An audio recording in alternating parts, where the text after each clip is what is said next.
On the United Way side, we have 211. So that's a call-in phone number for families. So if our families are struggling with rent or with food or any type of social service, they can call 211, which is run by United Way. And United Way is going to connect them with those resources they need. Because what's important to us is that the students feel successful and secure, and that when they come to school, they can concentrate on their education and not all those outside things that disrupt their daily life. And 211 greatly helps with that.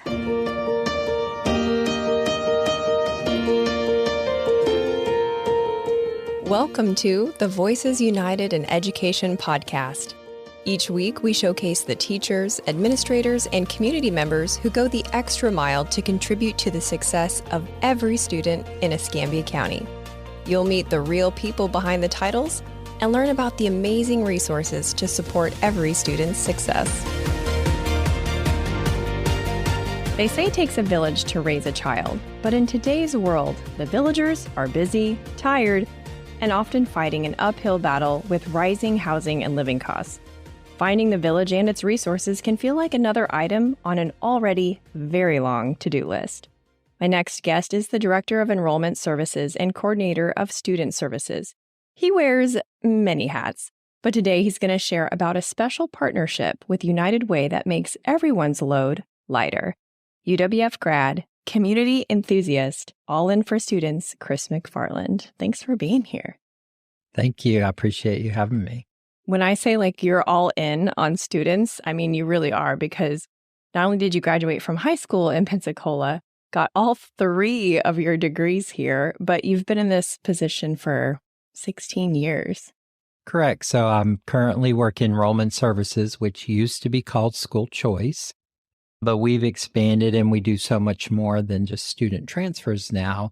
Plus, we're very involved with the community as the school district is, supporting a lot of events through the foundation, through United Way, and now this year adding our social work department to our group, which is also giving us the ability to reach out even further into the community. So you get to see really all the sides of, how everything works, which I think is so neat. And to have someone like you who has so much experience, I think is really valuable. But I wanted to ask you what you thought was special about Escambia County for you that you would put so many roots down here. Absolutely. So I've lived here since I was in high school, obviously moved here because my father was in the military, which is how a lot of us get here. And so I went to high school here. I went to college here. While I was in college, I was a youth pastor at a couple of the churches here, taught at Pensacola High School before I had this job. So I very much have that connection with all parts of the community and the needs that they have, and how the school district can help partner with all of these agencies like United Way and the Foundation to make sure our students and their families have everything they need so that the students can be successful in their educational journey. Well said. I don't think I could say that any better. United Way is a super big organization. So when you say Escambia County Public Schools partners with them, can you kind of give us an idea of what that looks like on the micro level? Absolutely. So the United Way of West Florida serves both Escambia County and Santa Rosa County and has representation from the school district in both of those counties. So I previously was on the board, and now Wanda Kotick, who is our community involvement coordinator, is on the board. So we are well represented with United Way. What United Way does directly for the school district is our Stuff the Bus program, which is our school supply drive that we always do in July, heavily supported by Channel 3 and some of our larger corporations like Navy Federal, Florida Power and Light, Sacred Heart are all helping to support that Stuff the Bus initiative. We also do Day of Caring every October. Many of our schools are submitting projects to Day of Caring, and Day of Caring comes out into the school to complete those projects. So it could be a landscaping beautification project. It could be going into the building and reading books to the students. It could be helping them just organize some part of the building.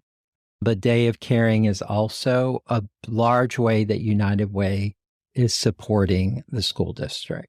So United Way pays for the resources to execute the projects on Day of Caring. So what United Way does is provide the labor and the community groups.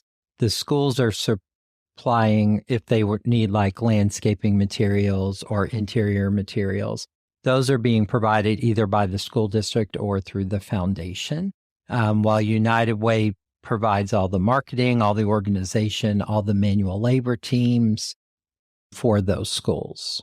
And for Stuff the Bus, are they providing the materials or do they have a different role in that? So United Way is really just facilitating the program at the 3 Walmarts, and then families are coming and providing the actual materials. So we put out a lot of marketing as to what each school would like to have to supply to their students.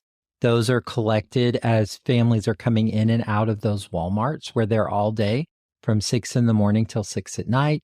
We have our football players there who are organizing and collecting boxes. We have a bus at every United Way that's parked out in front of the United Way, and our bus drivers are there communicating and interacting with all the families while they come in and out of the Walmarts. And this past year, we were able to collect 24 pallets of donated supplies, as well as $24,000 in monetary donations that all goes towards our Stuff the Bus drive. And families are able to reach out to their local school.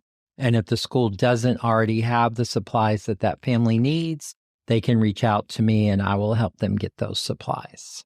So the school, and sometimes you play matchmaker with the resources and the families? That's correct. So the families are told to reach out directly to the schools, to their guidance department, to their navigator, and we will help those students get the supplies they need if they don't already have them.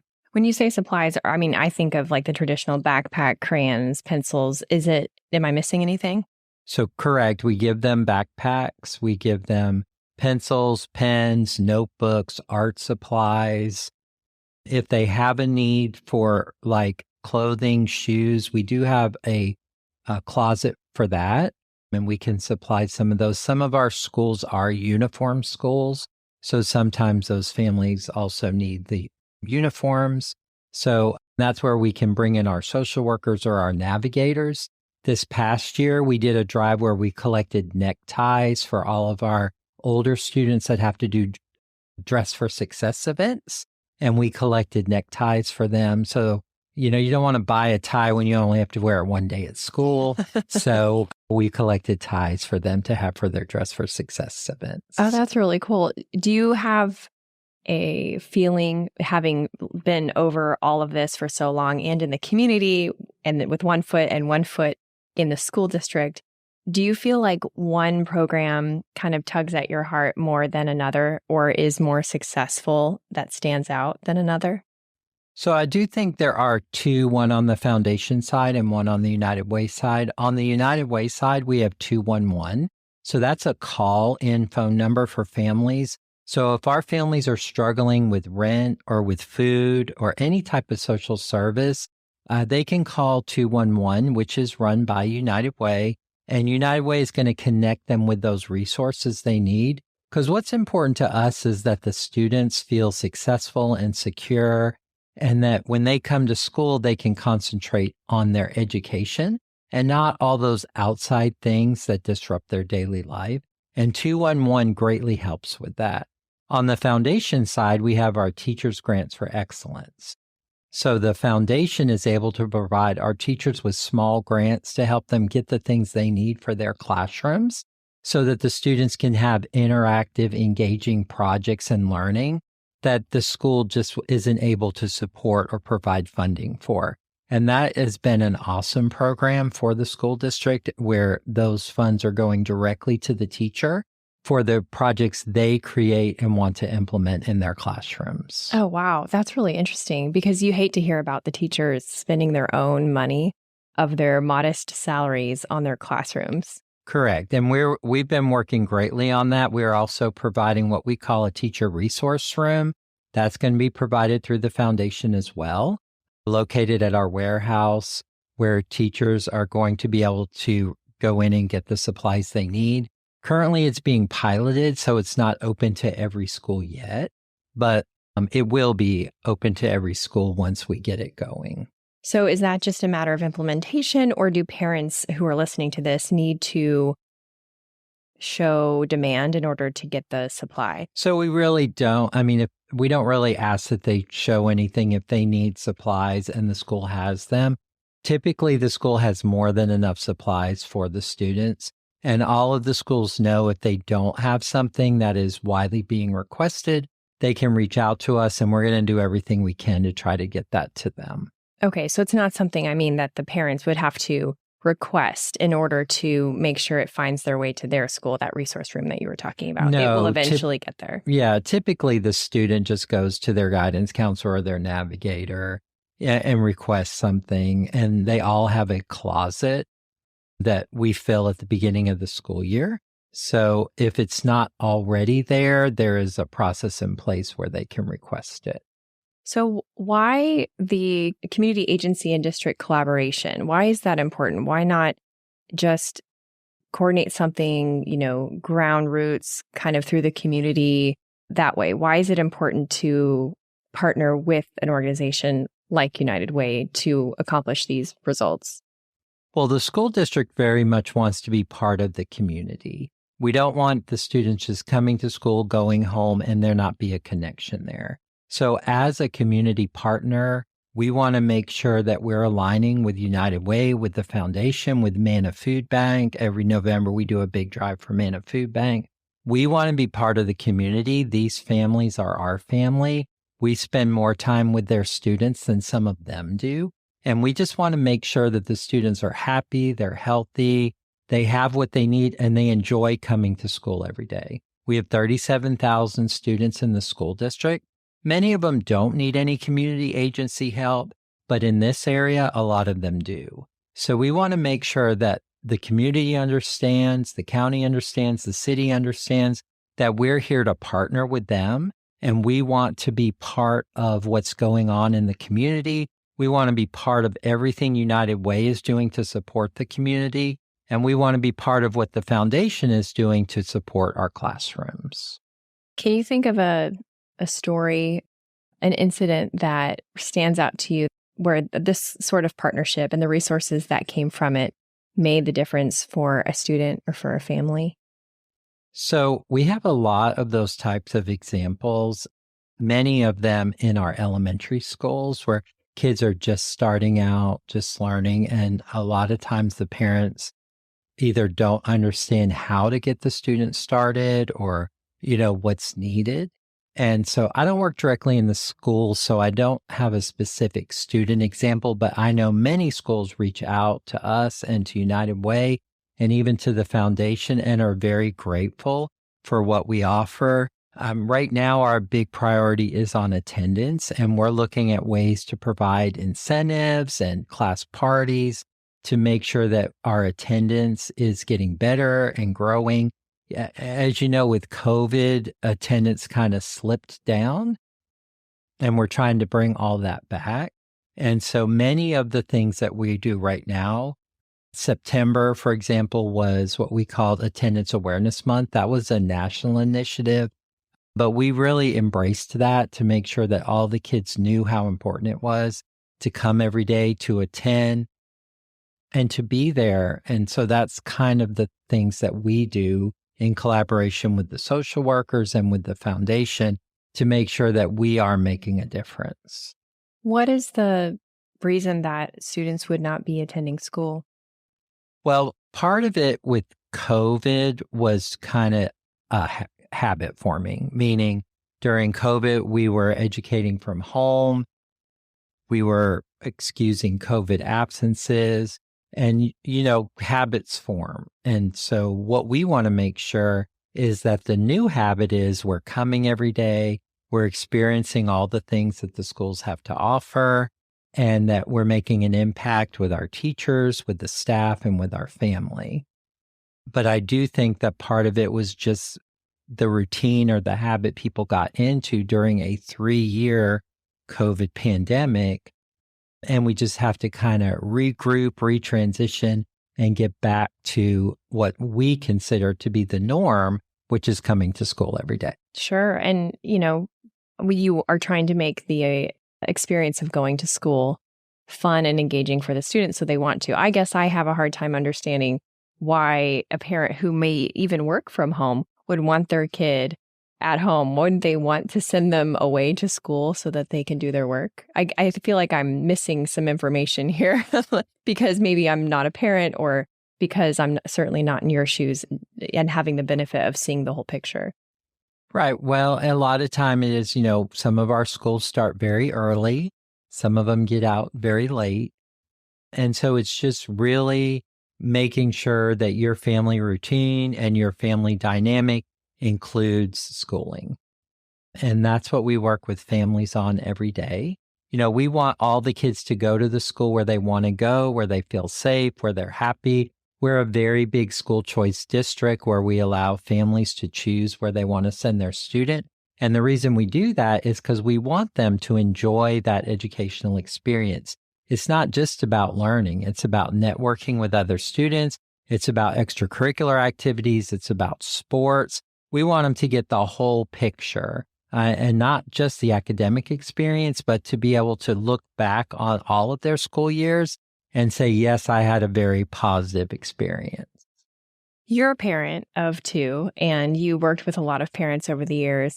How does the United Way partnership become part of the village for those parents? Because in the intro, I talked about how they say it takes a village to raise a child, but I mean, my friends who have children, they're tired. They really need that support. How does this partnership supply that support for them?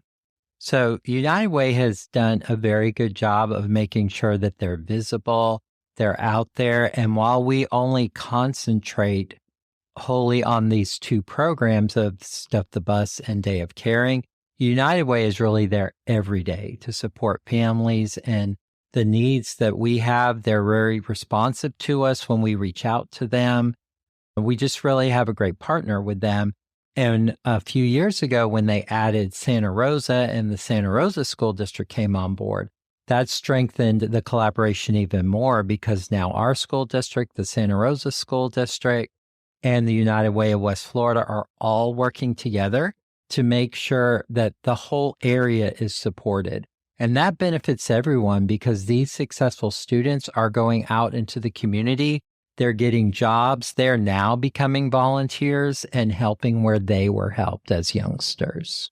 So it's full circle. Absolutely. That's awesome. Is there anything else that you want to share about this partnership or any of the events, anything that parents need to know about the resources that are available?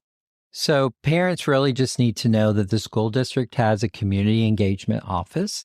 We have the Escambia Public Schools Foundation, and we have our office was the Enrollment Services office. Those offices are open every day, and they're here to support, collaborate, whatever you need. Plus, each of our schools has what we call a navigator, who is a social service worker. Plus, we have our guidance counselors. So we're trying to infuse as much into the community as we can to make sure that all of our families who have needs know where to go and know that we do support them. So those phone numbers of the first resources that you mentioned, I can put those in the episode description so that there's a nice little bookmark for parents to go to. And then, of course, the 211 that you mentioned. Absolutely. So you can put the phone numbers. If you go to escambiaschools.org, right on the main page, you can click on Enrollment Services. That's our website, and that helps the parents as well. We're open every day from 7:30 to 4:30. From July 27th till the first day of school, we saw 1,400 families in our office. Whoa. So, I mean, the families know that we're there to support them, and we're there to help them. Whether it's homeschool, private school, public school, our new scholarships, which is the Family Empowerment Scholarship, we handle all of that through Enrollment Services to help the families get the services that they need. Okay, awesome. Well, thank you so much for sharing this. This is awesome. Absolutely. Thank you. Thanks for listening. Be sure to subscribe and share. Voices United in Education is a production of Escambia County Public Schools.